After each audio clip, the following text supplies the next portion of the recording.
গত জুমায় জাহিলি যুগের কিছু চিত্র আপনাদের কাছে চিত্রায়িত করা হয়েছে। আপনাদের কি কথাগুলো মনে আছে কিছু? জাহিলি যুগের যে সকল বর্বরতম চিত্র, এর মাঝে সবচেয়ে নিকৃষ্টতম একটি চিত্র ছিল এক সাহাবী নবী করিম সাল্লাল্লাহু আলাইহি ওয়াসাল্লামের কাছে ইসলাম ধর্ম গ্রহণের পর আসলেন। এসে বললেন, ইয়া রাসূলুল্লাহ, আমি এমন অপরাধ করেছি জাহেলি যুগে, সেই অপরাধের কারণে কি আমাকে জাহান্নামী হতে হবে? আমি কি সেই অপরাধ থেকে মুক্তি পাবো? নবী বললেন, কি এমন অপরাধ করেছ? সাহাবী বললেন, ইয়া রাসূলুল্লাহ, জাহেলি যুগে নারী সন্তান, মেয়ে সন্তান জন্মগ্রহণ করলে কেউ এটা পছন্দ করত না, সবাই এটাকে অপছন্দ করত। আমি নতুন বিয়ে করেছিলাম, বিয়ে করার পর কিছুদিন সংসার করে আমার স্ত্রী যখন গর্ভবতী হলো, আমি স্ত্রীকে আমার বাড়িতে রেখে আমি ব্যবসার উদ্দেশ্যে চলে গিয়েছিলাম দূরদেশে চলে যাওয়ার পর কয়েক বছর পরে বাড়িতে আসলাম। এসে আমার স্ত্রীকে বললাম, আমার সন্তান হয়েছিল, সেটা কোথায়? আমার স্ত্রী বলল, আপনার তো কন্যা সন্তান হয়েছিল, এই জন্য আমি তাকে জীবন্ত পুঁতে ফেলেছি। লোকটি চলে গেল। সাহাবী বলছে, ইয়া রাসূলুল্লাহ, আমি আবার কয়েক বছর পরে বাড়িতে আসলাম। এসে দেখি আমার ঘরে 4-5 বছরের একটা মেয়ে আমাকে বাবা বাবা বলে ডাকছে। আমি আমার স্ত্রীকে বললাম, এই মেয়েটা কোত্থেকে আসলো? আমার স্ত্রী বলল, এই সন্তানটাই জন্মগ্রহণ করেছিল, আপনি জীবন্ত পুঁতে ফেলবেন এই ভয়ে আমি গোপন রেখেছিলাম, আপনার কাছে বিষয়টা বলি নাই। আমি এই বিষয়টা আপনার কাছে গোপন রেখেছিলাম। এখন যেহেতু বড় হয়ে গিয়েছে, বাবা বাবা বলে ডাকতে পারছে, আমার মনে হলো আপনি এখন মেয়েটার ডাক শুনে আপনার হৃদয় গলে যাবে, আপনি এখন আর তাকে কিছু করবেন না, এই কারণে এখন আপনার সামনে প্রকাশ করলাম। সাহাবী বলল, ইয়া রাসূলুল্লাহ, আমি আমার স্ত্রীকে বললাম, মেয়েটিকে সুন্দরভাবে সাজিয়ে দাও, আমি মেয়েটিকে তার নানা বাড়ি নিয়ে যাব। ইয়া রাসূলুল্লাহ, মেয়েটাকে আমি নানা বাড়ি নিয়ে যাওয়ার কথা বলে আমি মেয়েটাকে মরুভূমিতে নিয়ে গেলাম। মরুভূমিতে নিয়ে গিয়ে মরুভূমি খনন করলাম, মরুভূমিকে গর্ত করে আমার মেয়েটাকে জীবন্ত অবস্থায় আমি যখন গর্ত খনন করছিলাম, মেয়েটা আমার শরীর থেকে ঘাম মুছে দিচ্ছিল আর বলছিল, বাবা কেন গর্ত খনন করতেছেন? আমি চুপ রইলাম, কিছু বললাম না। আমি এভাবেই গর্ত খনন করে মেয়েটাকে সেখানে জীবন্ত পাথর চাপা দিয়ে মাটিতে সেই মরুভূমির মধ্যে আমি মেয়েটাকে জীবন্ত মেরে ফেললাম। ইয়া রাসূলুল্লাহ, জাহেলি যুগে সবাই যেমন অন্যায় করতো, আমিও এত বড় অন্যায় করছি। সবাই তো ছোট ছোট শিশুদেরকে শেষ করত, আমি আমার বড় শিশুটাকেও জীবন্ত পুঁতে ফেলেছিলাম। এই ছিল জাহেলি সমাজের অবস্থা। তারা কন্যা সন্তান জন্ম নেক এটা কেউ চাইতো না।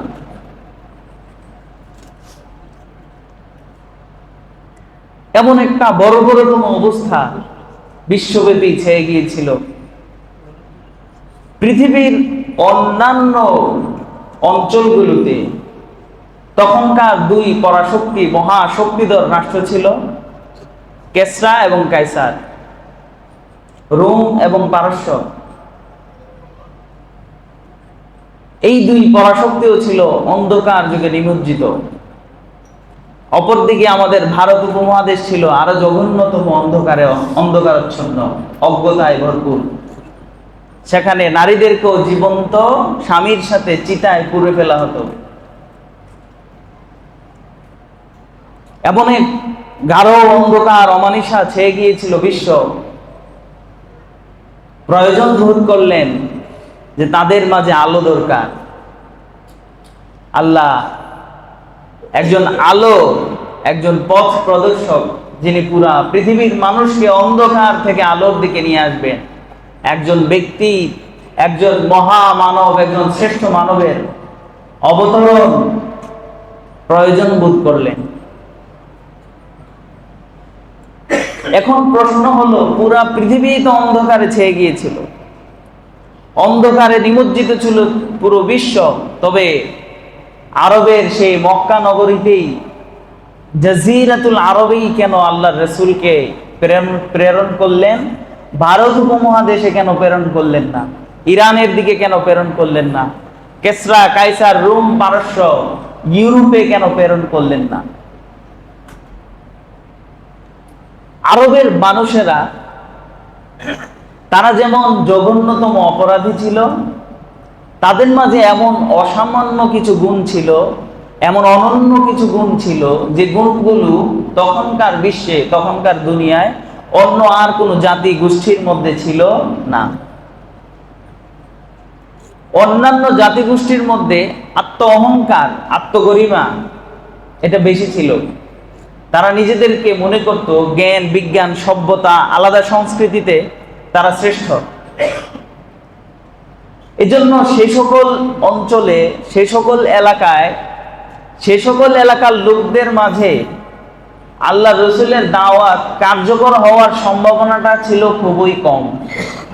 বিপরীতে আরবের লোকেরা, তারা যে ধরনের অপকর্ম করত, এটা তাদের নিজস্ব কোনো সংস্কৃতি ছিল না, এটা ছিল তাদের পার্শ্ববর্তী রাষ্ট্রগুলোর সংস্কৃতি। যার কারণে এই সংস্কৃতি তাদের মধ্যে এমনভাবে বদ্ধমূল হয় নাই যে এটা তাদের থেকে দূর হতে সময় লাগবে। বরং আরবের লোকেরা ছিল সত্য এবং নিষ্ঠার কাছে মাথা নত করনেওয়ালা। তারা যদি কোনো জিনিসকে সত্য বলে মনে করত, এটার জন্য তারা তরবারি হাতে নিতেও দ্বিধাবোধ করত না, এটার জন্য তারা যুদ্ধ করতে একটু ইতস্ততা বোধ করত না। আরবের লোকদের এটা ছিল অসামান্য বৈশিষ্ট্য, এক অনন্য বৈশিষ্ট্য, যে তারা সত্যের কাছে মাথা নত করে দিত।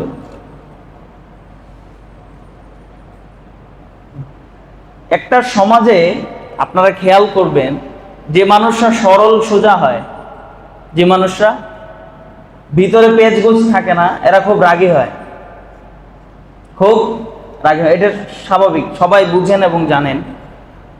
মানে সরল সোজা লোক যেটা বুঝছে এটাই খুব রাগী হয়। তো আরবের লোকেরা, তারা যেটা বুঝতো এটার জন্য তারা জীবন দিয়ে দিত, তারা যেটা সত্য বলে বিশ্বাস করত এটার জন্য তারা জীবন দিতে প্রস্তুত থাকত। আরবের লোকদের আরেকটি অনন্য বৈশিষ্ট্য হচ্ছে, তারা ছিল প্রচুর মেধাবী। তারা ছিল প্রচুর মেধাবী। এক একজনের 10,000 20,000 কবিতা মুখস্থ ছিল। তখনকার সময়ে একজন সাধারণ মানুষেরও 10-20,000 কবিতা মুখস্থ ছিল। তাদের মেধা শক্তি কি ছিল? প্রখর ছিল, যেটা অন্যান্য জাতিগোষ্ঠীর মধ্যে ছিল না। আরবের মানুষদের আরেকটি বৈশিষ্ট্য হলো, তারা ছিল আত্মমর্যাদাবোধ সম্পন্ন ব্যক্তি। আত্মমর্যাদাবোধ সম্পন্ন ব্যক্তি। আরবের লোকেরা, একটা উদাহরণ দিলে বুঝবেন কেমন আত্মমর্যাদা ছিল তাদের। জাহেলি যুগে এক লোক, তার একটি উট প্রয়োজন নাই, একটি উট কি নাই? প্রয়োজন নাই। লোকেরা বলল যে উটটি তোমার প্রয়োজন নাই, তুমি এটা বিক্রি করে দাও। সে বলল, না, আমি এই উট কখনো বিক্রি করব না, আমি এটাকে জবাই করে ফেলবো। কেন? এই উটে আমার বিবি এবং আমার কন্যা সন্তানেরা বসেছে, যেই উটে আমার স্ত্রী বসেছে, এই উটে আমি আর পৃথিবীর কাউকে বসতে দেব না। এটা ছিল আত্মমর্যাদাবোধ সম্পন্ন। এমন আরো অনেক অসংখ্য গুণ ছিল আরবদের, যে গুণগুলো অন্যান্য জাতিগোষ্ঠীর মধ্যে ছিল না। আরবের মানুষগুলো ছিল পরিশ্রমী। আরবের মানুষগুলো ছিল পরিশ্রমী। আরবে যেহেতু মরুভূমি অঞ্চল, সেখানে তারা বসতি স্থাপন করত, স্থায়ীভাবে এক জায়গায় তারা তেমন থাকতো না পূর্বকার সময়ে। এখানে ঘাস পানি পাইছে, পশুদের খাবার আছে, তো এখানে কিছুদিন থাকতো। তারা যতদিন এখানে থাকতে পারবে বুঝতে পারতো, একটা সময় পর্যন্ত ওখানকার এলাকার ঘাস লতাপাতা শেষ হয়ে যাওয়ার সম্ভাবনা হইতো, এর আগে আগেই তারা অন্যত্র চলে যাওয়ার জন্য আবার নতুন জায়গা খুঁজত। তো এতে করে প্রতীয়মান হয় যে আরবের মানুষগুলো ছিল খুব পরিশ্রমী। তারা এক জায়গায় স্থির থাকতো না, পরিশ্রম করে যেখানে একটু ভালো থাকা যায়, সুবিধা মতো থাকা যায়, সেখানে গিয়ে তারা বসতি স্থাপন করত। এগুলো ছিল বাহ্যিক কারণ। আর বিশেষ কিছু কারণ আছে, এর মধ্যে ভৌগোলিক একটি কারণ হচ্ছে আরব হচ্ছে পুরো পৃথিবীর একটা মিডল, মধ্যখানে, যেহেতু পুরো পৃথিবীতেই অন্ধকার এবং অজ্ঞতায় ছড়িয়ে গিয়েছিল, এই জন্য পুরো পৃথিবীর মাঝেই এই দাওয়াত ইসলামের এই বাণী পৌঁছানোর প্রয়োজন ছিল। সেই জন্য মধ্যখান থেকে এটা শুরু হইলে পুরো পৃথিবীতে একটা আনুপাতিক হারে একটা সিস্টেমে ছড়াবে দিন এবং ইসলাম। এই জন্য এটাও একটা বিশেষ কারণ ছিল যে আল্লাহ রসুলকে তিনি আরবে প্রেরণ করলেন। বিশেষ কারণ হচ্ছে ইব্রাহিম আলাইহি ওয়াসাল্লাম এবং ইসমাইল আলাইহিস সালাম আল্লাহর কাছে দোয়া করেছিলেন, আল্লাহ আপনি এখানে আমাদের পরবর্তীদের মাঝে নবী প্রেরণ করেন, যারা এসে মানুষকে কিতাব, হিকমত, তাজকিয়া করবে, মানুষকে দ্বীন শিক্ষা দিবে, কিতাব শিখাবে। ইব্রাহিম এবং ইসমাইল আলাইহিস সালামের দোয়া আল্লাহ কবুল করেছেন বিদায় নবীকে আরবে প্রেরণ করেছেন। আরেকটি বিশেষ কারণ হচ্ছে কাবা, বাইতুল্লাহ, আল্লাহর শ্রেষ্ঠ ঘর। এই ঘরকে কেন্দ্র করে আল্লাহ রসুল সাল্লাল্লাহু আলাইহি ওয়াসাল্লামকে এই জাজিরাতুল আরবে প্রেরণ করেন। এই ছিল নবী করিম সাল্লাল্লাহু আলাইহি ওয়াসাল্লামকে আরবে প্রেরণ করার বিশেষ কিছু কারণ।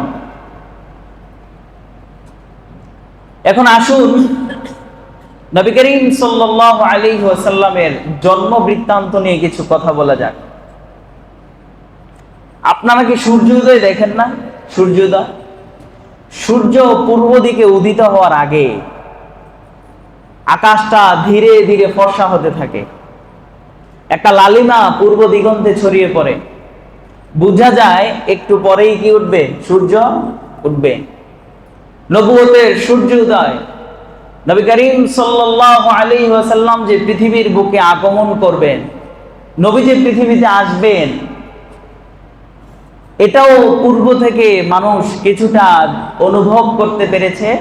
কিছু ঘটনা এবং কিছু কারণ বুঝতে পেরেছে যে এক মহামানবের আবির্ভাব ঘটতে যাচ্ছে।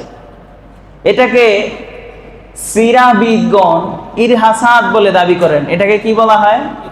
ইরহাসাদ, মানে একটা পূর্ববার্তা, একটি পূর্ববার্তা। সূর্য উদিত হওয়ার প্রাক্কালে যেমন বোঝা যায় যে কিছুক্ষণ পর সূর্য উঠবে, নবী আগমনের পূর্বে এমন কিছু ঘটনা ঘটেছে যার দ্বারা প্রতীয়মান হয়েছিল যে এক মহামানবের আবির্ভাব ঘটতে যাচ্ছে। কেসরার রাজদরবারে, তাদের উপাসনালয়ে 1000 বছর যাবত একটি অগ্নিকুণ্ড জ্বলন্ত ছিল। নবী যেদিন আগমন করবেন এর কিছুক্ষণ আগে সেই 1000 বছরের জ্বলন্ত আগুন হঠাৎ করেই নিভে গেল।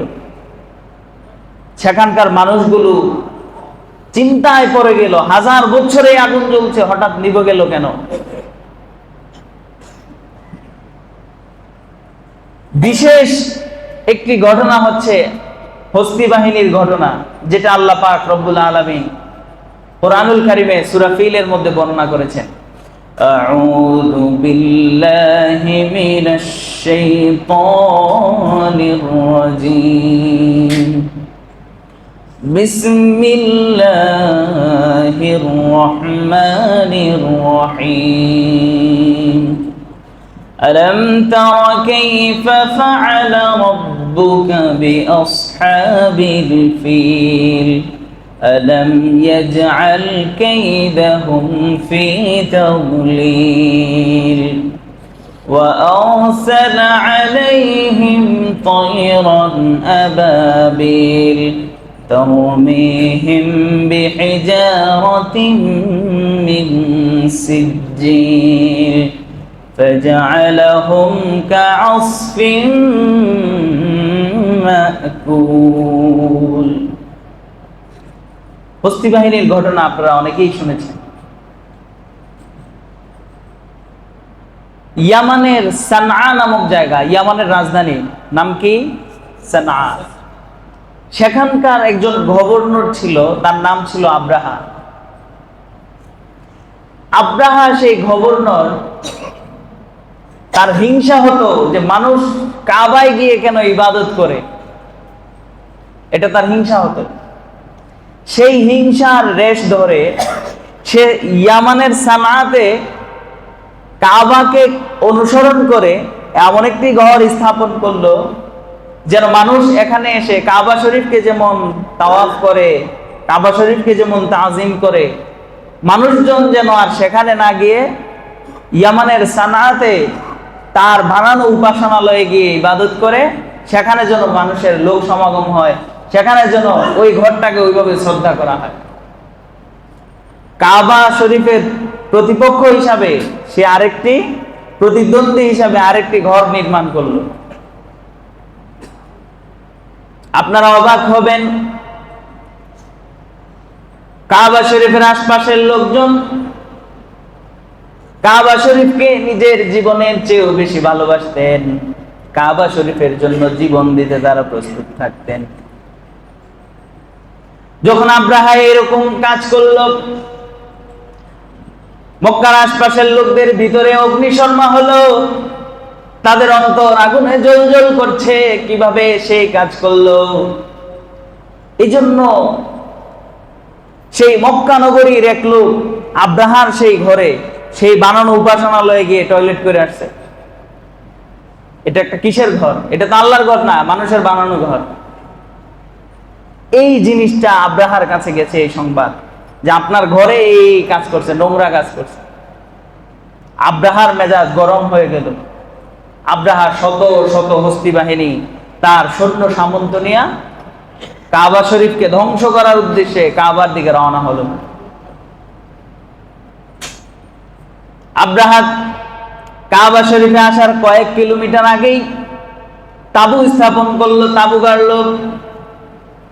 তাবু গাড়ার পর আব্দুল মুত্তালিব, নবীজির প্রিয় দাদা যান, তিনি আর 200 উট আব্রাহার হস্তি বাহিনীর সৈন্যরা নিয়ে গেল। কয়শত? আব্দুল মুত্তালিব সেখানে গিয়া আব্রাহার সাথে কথা বলল, কথোপকথন করলো যে তোমাদের এই ঘর আমি ধ্বংস করতে এসেছি।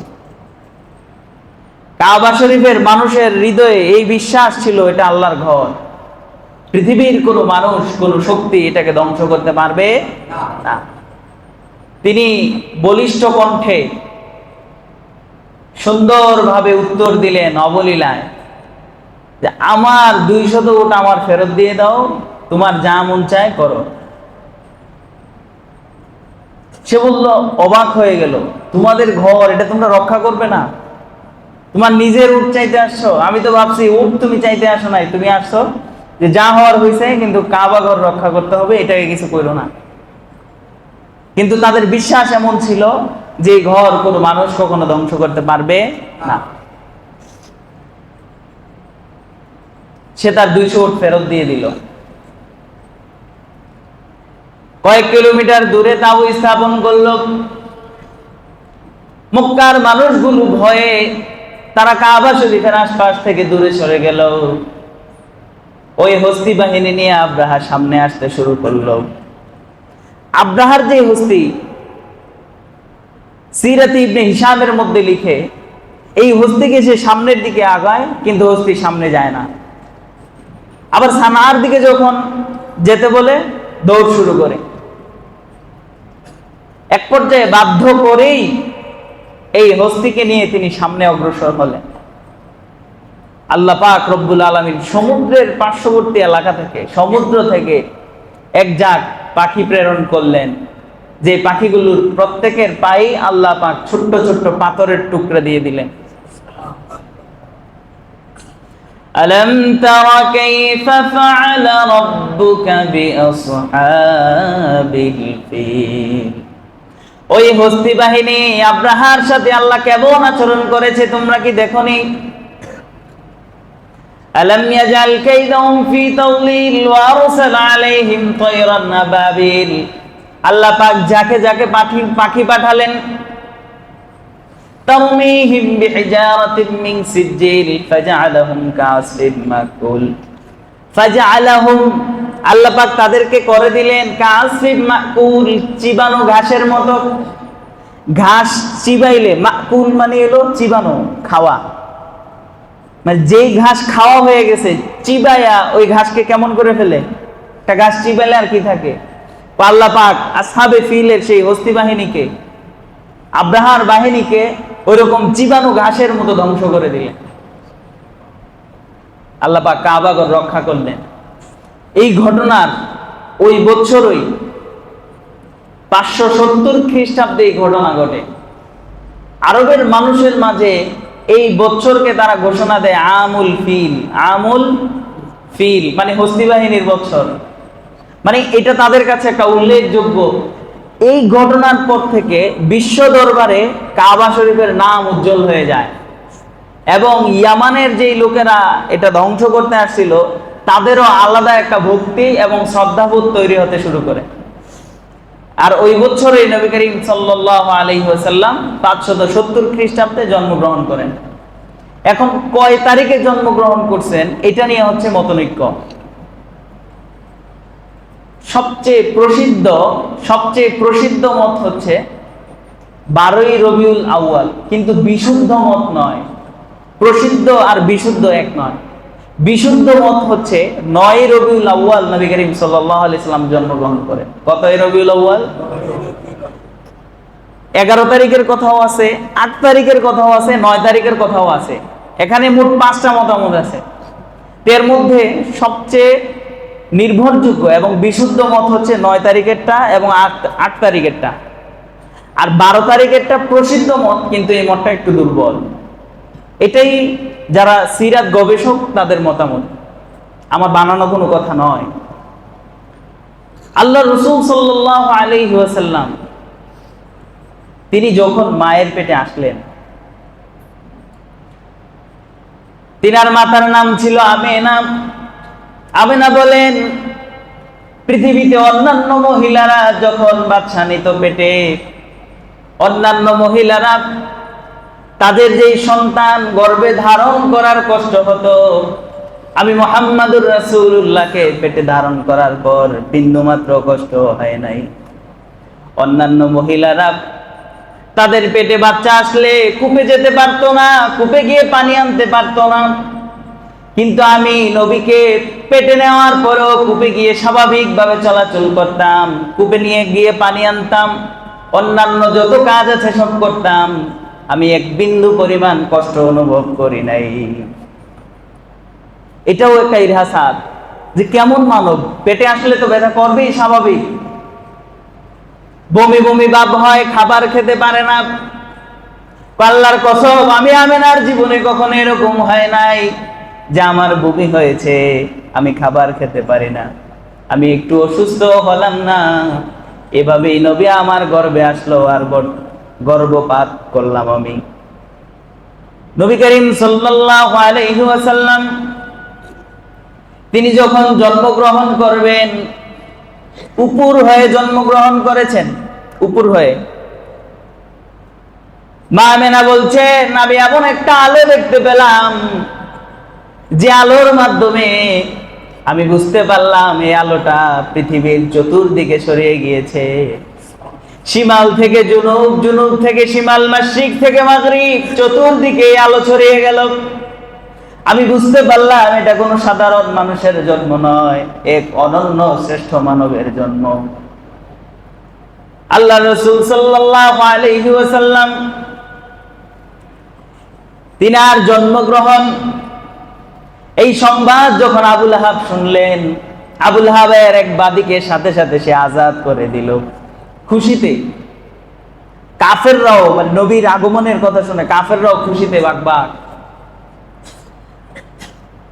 নবীজির দাদা আব্দুল মুত্তালিব নবী যখন জন্মগ্রহণ করবেন, নবী জন্মগ্রহণ করার পূর্বে আব্দুল মুত্তালিব কাবা ঘরে ছিলেন। কাবা ঘরে যখন ওনাকে এই সংবাদ শোনানো হলো আপনার নাতি হয়েছে, তিনি দৌড়ে আমেনার ঘরে গেলেন, গিয়ে ছোট্ট নাতিকে কোলে নিয়ে দৌড়ে কাবা ঘরে আসলেন। কাবা ঘরে এসে নবী মুহাম্মদুর রাসূলুল্লাহকে হাতে নিয়ে দোয়া করলেন আল্লাহর কাছে।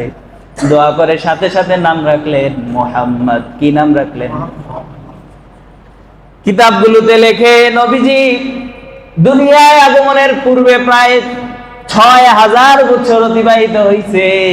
আদম আলাইহিস সালাম থেকে নবী পর্যন্ত ৬,০০০ বছরের মধ্যে পৃথিবীর কোন মানুষের নাম কখনো আর মুহাম্মদ রাখা হয় নাই।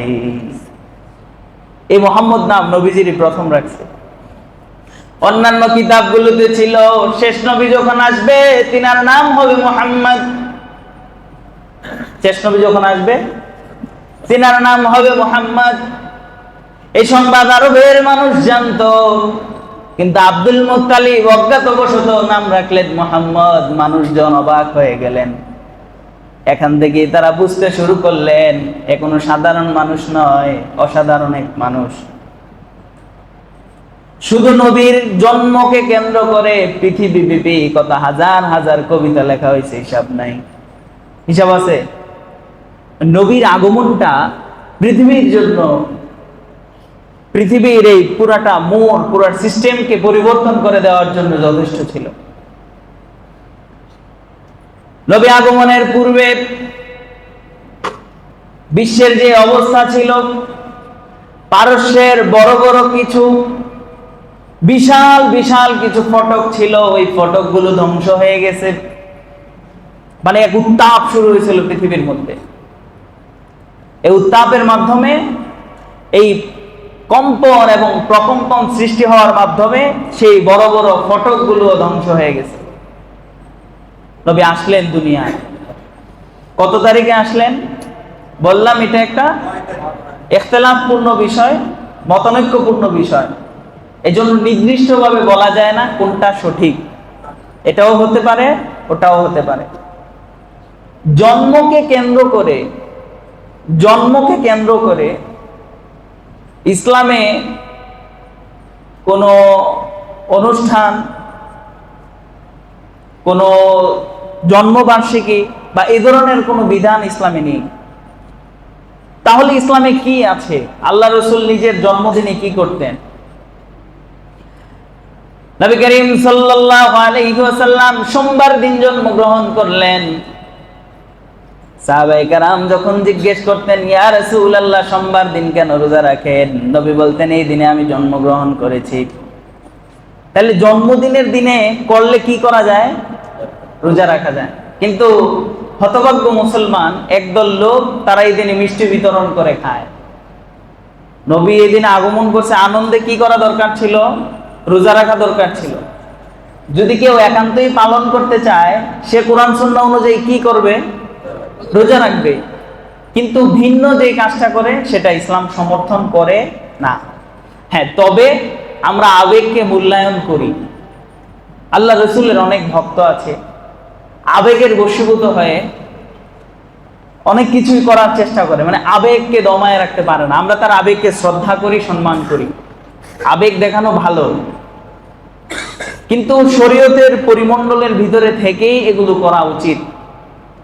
সকল ঈদের শ্রেষ্ঠ ঈদ 12ই রবিউল আউয়াল। তো আপনি যে এই দিনকে সকল ঈদের শ্রেষ্ঠ দিন ঘোষণা করলেন, এই দিনে যে আল্লাহ রাসূল জন্মগ্রহণ করছে এটা তো নিশ্চিত না। মনে হয় বুঝাইতে পারি নাই। এটা নিয়েই তো মুফাসসির, সিরাত গবেষকগণ ইখতিলাফ বাঁধিয়ে ফেলেছেন। কারণ হিসেব করলে ক্যালেন্ডার অনুযায়ী যারা মাস গণনা করেন, এইটা নিয়ে যারা গবেষণা করেন, হিসেব করলে দেখা যায় ওই বছর রবিউল আউয়ালের যেই সোমবার, 4টা সোমবার একটা মাসে, এই সোমবারের কোনো দিনে 12 তারিখ পড়ে না। সোমবারে, ওই বছরের সোমবারে 12 তারিখ পড়ে না। তাহলে পেশ লাগলো না? বুঝাইতে বললাম না মনে হয়? হিসাব করলে দেখা যায় 12 তারিখটা সোমবার পরে 9 তারিখে, সোমবারটা পরে কয় তারিখে? 9 তারিখে। তাহলে এই হিসেবে অনেকে 9 তারিখের কথা বলছে, আবার অনেকের হিসাব অনুযায়ী 23 তারিখে জন্মগ্রহণ করছে। তো এতই তো ইখতিলাফপূর্ণ বিষয়ে আমরা নিশ্চিতভাবে একটা দিনকে ধরে ওই দিনেই উদযাপন করব, এটা তো হয় না। আচ্ছা, আরেকটা বিষয় আপনাদেরকে বলি, নবী যেই দিনে জন্মগ্রহণ করছেন ঠিক একই দিনে নবীজি ইন্তেকাল করছে। ঠিক একই দিনে, সোমবার দিনেই নবী কি করছে? ইন্তেকাল করছে। তো নবীজি এই দিনে দুনিয়া থেকে বিদায় নিলেন, তো এই দিনে উদযাপন করার পাশাপাশি তো এই দিনে একটু আফসোস করানো দরকার। তো এই জন্য সর্বোত্তম হচ্ছে পারলে রোজা রাখবেন, আর না পারলে অন্য কিছু করার দরকার নাই। তবে মত ভিন্নতা এটা মানব সৃষ্টির, আল্লাহ সৃষ্টির একটা অপরূপ সৌন্দর্য। মতের ভিন্নতা থাকবেই, এই জন্য আমরা গালাগাল করব না, একে অন্যের প্রতি ঢিল ছুড়াছুড়ি করব না, অন্যের মতের প্রতি শ্রদ্ধাবোধ থাকা দরকার। এই জন্য আমার এই কথাগুলোর জের ধরে আপনারা আবার এগুলো নিয়ে সমালোচনা করবেন না। প্রত্যেকটা বিষয়ে পৃথিবীর, আচ্ছা নবীজির পিতামাতা কি জান্নাতি না জাহান্নামী, এটা নিয়ে 4টা মত আছে। কয়টা? মানে প্রত্যেকটা বিষয় নিয়ে গবেষকগণ এগুলো রিসার্চ করতে গিয়ে অনেক মতনৈক্য তৈরি হয়ে গেছে। তো এখন কোনো একটা জিনিসকে আপনি নির্দিষ্টভাবে সঠিক বলতে পারেন না।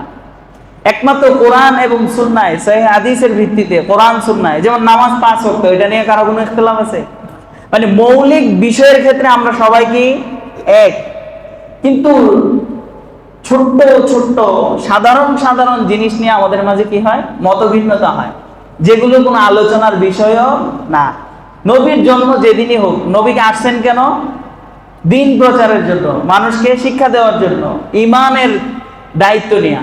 তো ঈমান যদি আমরা ওইটাকে যদি পালন করতে পারি তাহলেই যথেষ্ট। নবীর জন্ম নিয়ে আলোচনা করার, নবীর জন্ম নিয়ে এটা নিয়ে তর্ক ঝগড়া ফাসাদ তৈরি করার কোনো দরকার নাই। বিষয়টাকে আমি বুঝাতে পারলাম? আচ্ছা, এখন জন্মগ্রহণ করলেন আল্লাহ রাসূল সাল্লাল্লাহু আলাইহি ওয়াসাল্লাম। জন্মের পর ওনাকে দুধ খাওয়ালেন ওনার চাচার এক বাদী। প্রথম কয়েকদিন দুধ পান করানোর পর আরবের যেই মক্কা নগরী, এটা ছিল একটা শহর। শহরে আবহাওয়া এবং বায়ু একটু দূষিতই থাকে। শহর অঞ্চলে আবহাওয়া কি থাকে? খারাপ থাকে। আরবের সবচেয়ে তখন উত্তম জায়গা ছিল তায়েফ। বনু সাদ গোত্র ছিল সবচেয়ে সম্ভ্রান্ত গোত্র। তায়েফের পরিবেশ ছিল একদম সুন্দর মনোরম। তায়েফের জমি ছিল একদম উর্বর। তায়েফের ভাষা ছিল সবচেয়ে শুদ্ধ, অলংকারপূর্ণ। যেমন বাংলাদেশের কোন জেলার মানুষ সবচেয়ে শুদ্ধ ভাষায় কথা বলে? যশোর, ঠিক আছে? তো এরকম আরবের তখন কোন অঞ্চলের মানুষ বেশি শুদ্ধ ভাষায় কথা বলতেন?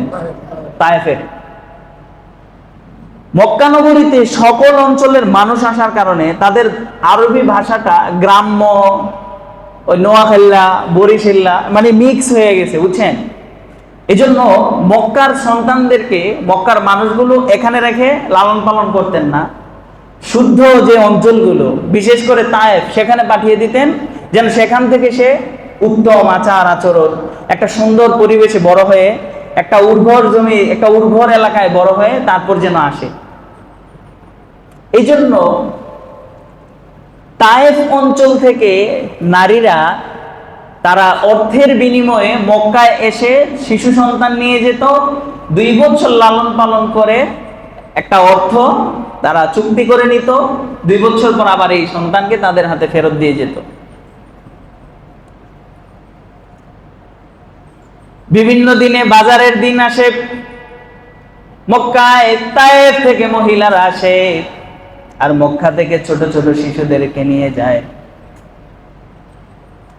পুরো মক্কা নগরীতে যে অঞ্চল থেকে শিশুদেরকে নেওয়া হয়, ওই অঞ্চলে দাদা আব্দুল মুত্তালিব এবং আমেনা গিয়ে নবীকে দেওয়ার জন্য গেছে। আর তায়েফ থেকে মহিলারা আসছে সন্তান নেয়ার জন্য। বাজারের সব মহিলারা কত কত সন্তান নিয়ে যাওয়ার চেষ্টা করছে, কিন্তু নবীকে কেউ নিচ্ছে না।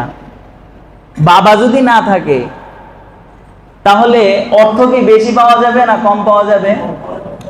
বিনিময়টা কম পাওয়া যাবে। আর যে সন্তানের বাবা থাকে বেশি পাওয়া যাবে। যখনই এসে শুনে এই সন্তানের বাবা নাই, কেউ আর তখন নেয় না। আর অন্যদিকে হালিমাতুস সাদিয়া, তিনি ছিলেন একজন দুর্বল মহিলা, শরীরের অবয়ব তেমন উত্তম এবং হৃষ্টপুষ্ট ছিলেন না। এ কারণে কোনো মানুষও তিনাকে বাচ্চা দিতে রাজি না। এদিকে নবীজিকে কেউ নেয় না, অন্যদিকে হালিমাতুস সাদিয়াকে কেউ বাচ্চা দেয় না। সর্বশেষ হালিমাতুস সাদিয়া স্বামীর সাথে পরামর্শ করলেন, বাচ্চাটা তো দেখতে শুনতে খুব সুন্দর। নবীজি কেমন সুন্দর ছিলেন জানেন? এক সাহাবী বলছেন, আল্লাহর কসম, আমি অন্ধকার রজনীতে আমি নবীকে পূর্ণিমার চাঁদের ন্যায় মনে করতাম। আমি একবার পূর্ণিমার চাঁদের আকাশের দিকে, পূর্ণিমার চাঁদের দিকে তাকাই, আর একবার রাসূলুল্লাহ সাল্লাল্লাহু আলাইহি সাল্লামের দিকে তাকাই। আমি একবার নবীর দিকে তাকাই, আবার আকাশে চাঁদের দিকে তাকাই। আল্লাহর কসম, পূর্ণিমার চাঁদ আর নবীর চেহারার মাঝে কোনো তফাৎ পাই নাই। মানে এত সুন্দর একটা বাচ্চা। ওই বাচ্চাটা যেহেতু সুন্দর, টাকা পয়সা যাই দেখ, না দিলেও সমস্যা নাই, বাচ্চাটাকে নিয়ে যায়। এই জন্য হালিমাতুস সাদিয়া নবী করিম সাল্লাল্লাহু আলাইহি সাল্লামকে নিয়ে নিলেন। সময় আছে ইনশাআল্লাহ, আপনারা আগে আগে চলে আসবেন ধারাবাহিকভাবে। নবীর জীবনীটা তো অন্তত জীবনে একবার শোনা দরকার। নিজেরা পড়তে না পারেন, শুনবেন না ইনশাআল্লাহ, চলে আসবেন আগে আগে। ওয়া আখিরু দাওয়ানা আলহামদুলিল্লাহি রাব্বিল আলামিন।